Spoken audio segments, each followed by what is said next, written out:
Hello everyone, this is Ruari Williamson of the Everything Geek podcast and presenting another Star Wars action figure review. This time taking a look at another figure from the Star Wars The Black Series figure line. It is number 24, Snowtrooper Commander.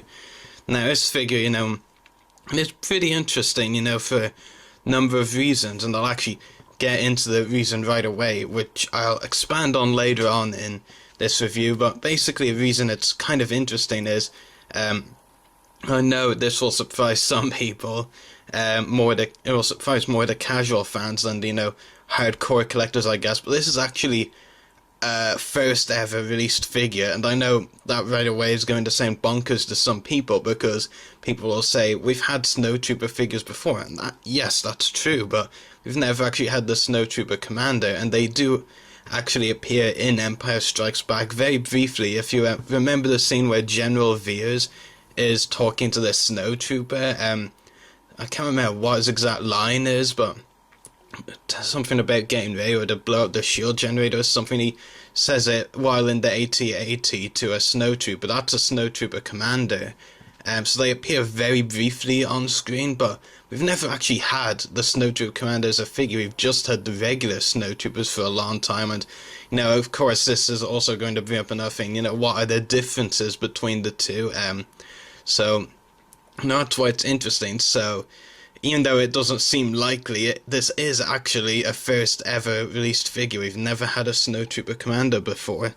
So there's a fun fact for you. So getting right into the review itself, this is the packaging. Up here you can see, as I said, it's number 24, Snowtrooper Commander. Nice image there. On the back of the packaging it has a description as well as a nice piece of black and white concept art. A nice black and white piece of art. I'm not sure if it's concept art. It's definitely not based on a scene from the movie like some of the packaging designs are. And the description for the figure reads, Imperial Snowtrooper commanders unleash the full force of their weapons and troopers on the Rebel Alliance's base on the ice planet Hoth. So, yeah, that's the packaging, basically, in a nutshell. The figure itself, it's definitely interesting, even if it wasn't, like a lot of people, like some people, I do like getting some of the more obscure characters. The Snowtrooper Commander, for me, it does count as obscure, I guess, because they only appear briefly, and we've only had the generic Snowtrooper figures before, so yeah, I think this does count as an obscure figure release, and I like it. I was actually planning on getting another Snowtrooper figure anyway, because I don't actually think I have one, not a recently released one, and I am a big fan of the Snowtroopers myself, so yeah, actually that makes it sound a bit weird that I don't have a Snowtrooper figure, but yeah, when this was announced, I definitely said I had to get this figure, and it's a very good figure, which I'll talk about as well. There's a lot that's very good with it. Detail wise, I will do a close up, of course.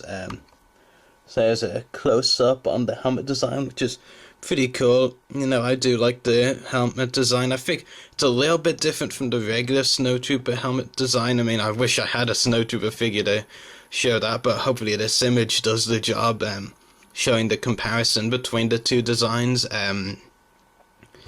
Yeah, the details on it are pretty good. There's not really a lot you can say about the helmet. They haven't, made any messes or, botched it up in any way, so that's good, of course, but yeah, nothing really too amazing about it, just that it looks really good. I don't have any problems with the details there.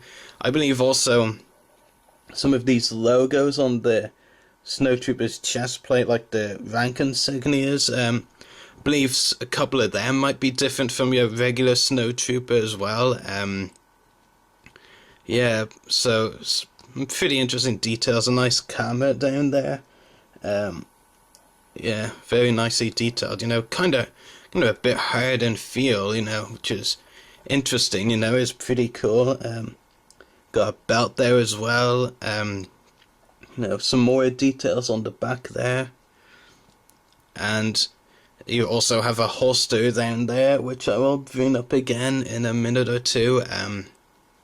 Yeah, so the details, like I said, there's not really anything, that goes wow about it. There's a few things that you can use to tell the differences between the Snowtrooper commander and a regular Snowtrooper figure, but yeah, there's not really a lot to, be overjoyed with. Detail-wise is pretty simplistic, a little, not as simplistic as the generic Snowtrooper, because there are a few extra details like the, like I said, these kind of details, the markings, but yeah, nothing really wow factor wise, just that, Hasbro have actually captured the look of it pretty precisely, but considering, like I said, the details aren't anything crazy or out of the ordinary, it would be pretty bad if they didn't get those details right. But yeah, as for the accessories, you do get a couple of nice accessories with it. I'll start off with the smaller of the two blasters and less cool one, and I'm looking forward to saying what's cool about the other one.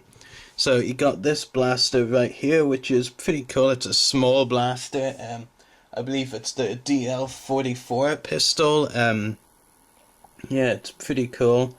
Yeah, kind of has a, I think, small sniper scope there. Could be wrong. It kind of looks like it could pass for a sniper scope, but yeah. And I did actually mention the holster. Yeah, you can actually fit this pistol in. Yeah. Does look pretty good, actually, holstered in. I mean, it is the pistol, of course, so, it would be more likely to be in the holster, and when in battle, you'd probably be more likely to use this weapon, which has some real cool features about it, actually. It is the E11 blaster, and what's actually really cool about it is it's not your generic weapon that they've just sculpted it, to go with the figure. It's actually articulated in its own way. You can actually put in a few positions, like, for example, you can change it like that. Basically, I think that actually inadvertently kind of proves my point. It is articulated, like, you have these pieces that, can be used to pose the weapon in various ways. Just wish they didn't fall apart on me. That is actually extremely awkward. Okay, that's fixed a little bit. Yeah, but you can basically pose it in various positions. Like, I don't want to mess it up again, so I'm just going to pose like this without actually attaching them. You can basically have that underneath that part of the a rifle like that, which does look pretty cool. You can also bend it back as well for an alternate look. You can also, because the end piece, I believe, is meant to be the rifle cartridge or something, I'm not sure. You can also pose that in a few different positions as well, and if you also want, you can actually take it off, and I think I demonstrated that all too well by mistake. Definitely not on purpose, that.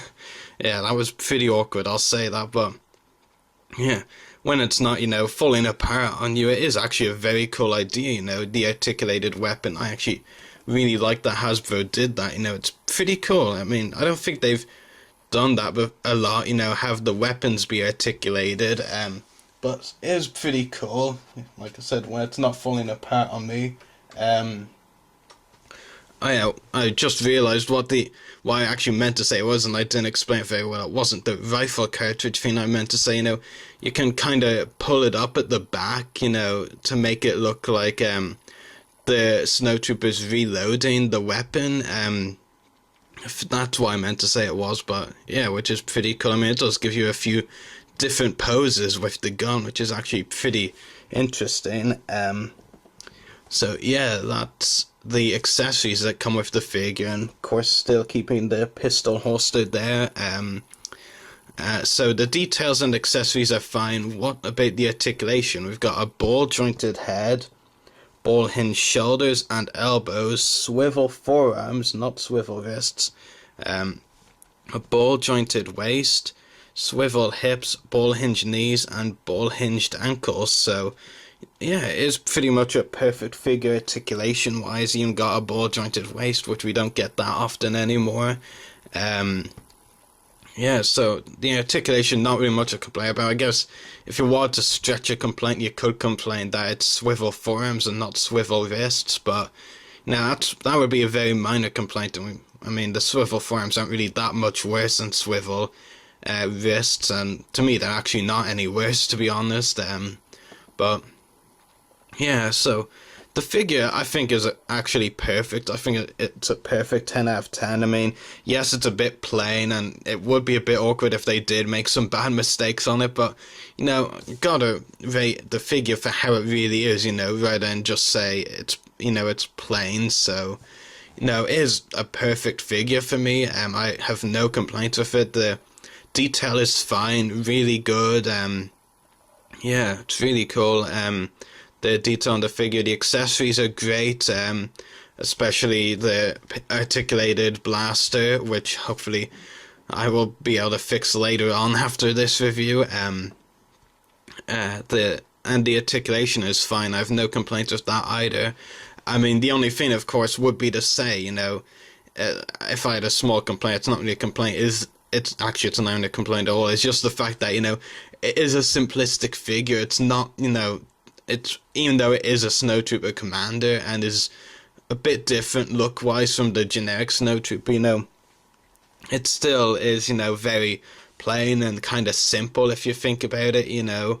But it's a good figure for the obscure, you know, the original trilogy collectors that like obscure figures, because you know, we have gotten a lot of Snowtrooper figures, the generic ones, but we've never had a Snowtrooper commander. Don't think we will see another Snowtrooper commander figure for a while, you know. So I would definitely recommend buying this figure. It's pretty much perfect in every way for me. But I think people that are more obscure figure collectors are more likely to buy this one, and if any kids are buying it, they probably won't even know the difference between a Snowtrooper commander and the regular Snowtrooper, but still a really great figure. So I hope you've enjoyed watching this review, and may the force be with you.